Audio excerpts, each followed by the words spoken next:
There are moments in life when our souls feel hungry, not just for answers, not just for comfort, but for God Himself. We feel a longing we can't quite name, an ache that nothing in the world seems able to fill. In those moments, heaven often whispers to our hearts, "Come back to my presence, come back to my love."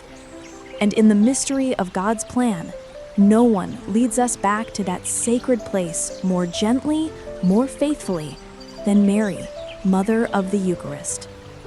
Mary is the one who carried Jesus in her womb, held him in her arms, walked with him to Calvary, and received the first breath of Easter joy. She is the one who understands, more than anyone, what it means to draw close to Jesus, to love him with a pure heart, to listen to his voice, and to surrender everything into his hands. And in the Eucharist, Jesus gives himself to us completely, body, blood, soul, and divinity. He hides himself in simplicity so that we may approach him with confidence. He waits for us in silence so that we may find rest in his presence.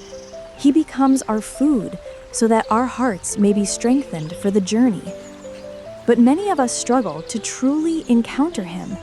Our minds wander, our hearts feel distant. Life weighs heavily on our shoulders, and prayer becomes difficult. That is why we turn to Mary. Mary knows the path to her Son. She knows how to bring us into his presence with tenderness and love. She knows how to open our hearts so we can receive him more deeply in the Eucharist. Today, we ask her, "Mary, Mother of the Eucharist, draw me closer to your Son."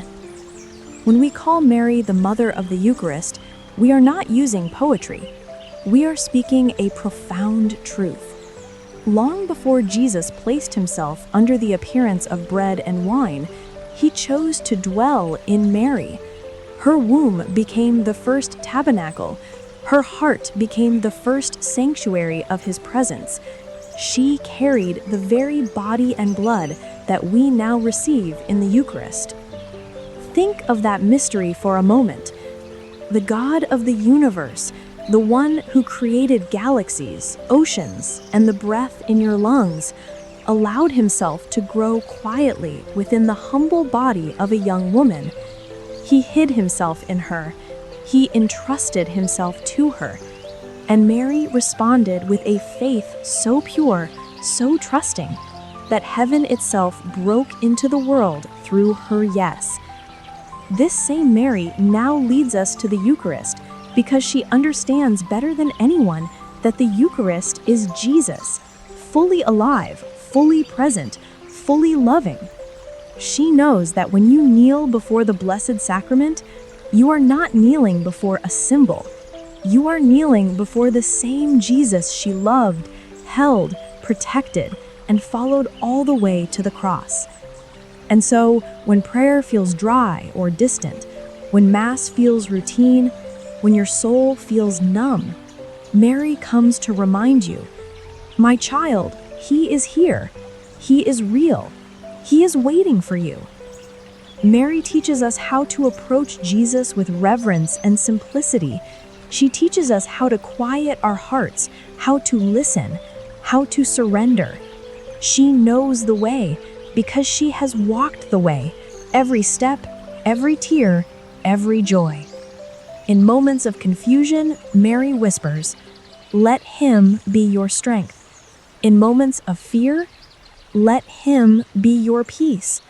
In moments of weakness, let him feed your soul. We turn to Mary not because we cannot approach Jesus ourselves, but because she shows us how to approach him with a heart that is open and ready. And so we pray, "Mary, Mother of the Eucharist, help me recognize Jesus in the Blessed Sacrament. Open my heart to receive him with love, trust, and awe. Teach me to adore him the way you adored him." If you want to love Jesus more deeply, the simplest path is to learn to love him the way Mary does. No one knows him as intimately, no one understands his heart more clearly, and no one trusts his promises more fully than she does. Mary's love is not distant or idealized. It is personal, lived, and shaped by real joys and real sorrows. Mary loved Jesus in the hidden years of Nazareth, when life was simple and quiet. She loved him when he preached to the crowds, revealing the mercy of the Father. She loved him when he suffered, when he fell, when the world rejected him. She loved him at the foot of the cross, when loving him meant standing in pain. And she loved him in the glory of his resurrection, when all hope was made new. This is the love Mary wants to teach you, a love that remains steady when life feels heavy, a love that holds on even when prayer feels dry, a love that stays faithful even when you don't understand what God is doing. Many people approach the Eucharist with hesitation, sometimes even fear. Am I worthy? Why do I feel nothing? Does Jesus really want to be close to me? Mary answers gently, "Come, he wants your heart more than your perfection." Through Mary's eyes, you begin to see that Jesus is not analyzing your flaws. He is inviting you into his embrace. He is not distant or demanding.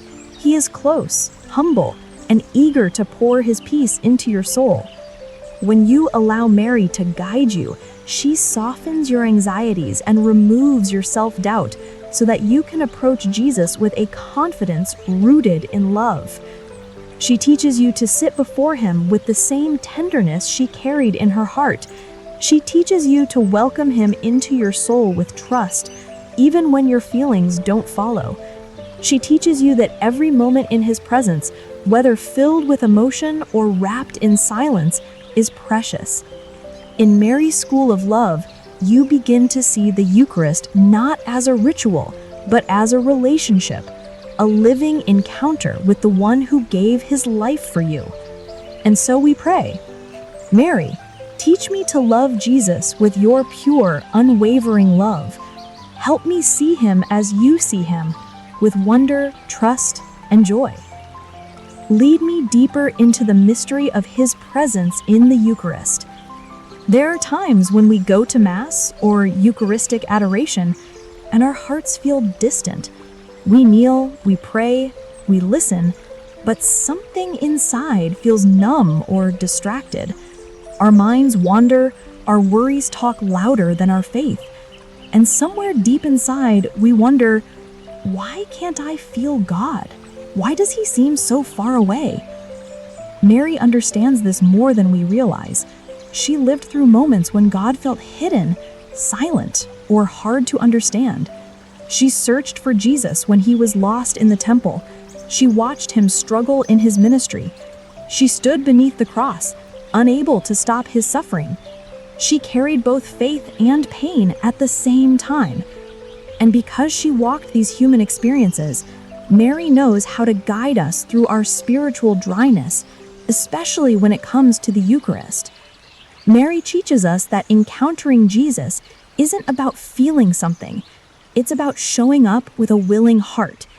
She whispers to us, stay with him, even in silence, even when nothing seems to happen.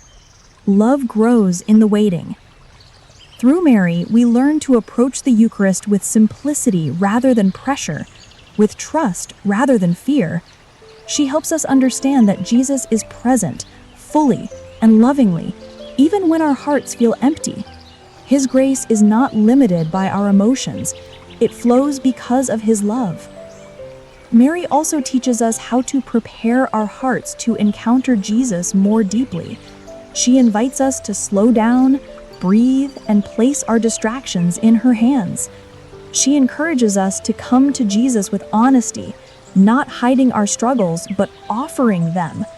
She reminds us that Jesus understands everything we carry, and he desires to meet us exactly where we are. Think of Mary accompanying you to the altar. Think of her standing beside you in the quiet chapel.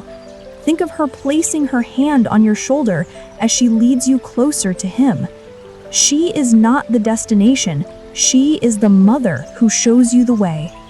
And so we pray, Mary, Mother of the Eucharist, lead me into a deeper encounter with your Son.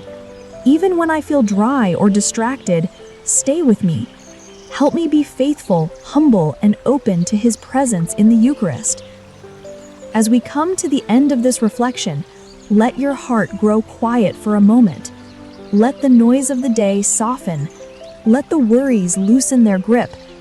Because right here, in this stillness, the Lord is near, the same Jesus who comes to you in the Eucharist with tenderness, mercy, and unfailing love. Mary, Mother of the Eucharist, has walked with us through this journey, not as a distant figure, but as a gentle mother who knows how to guide souls toward her Son.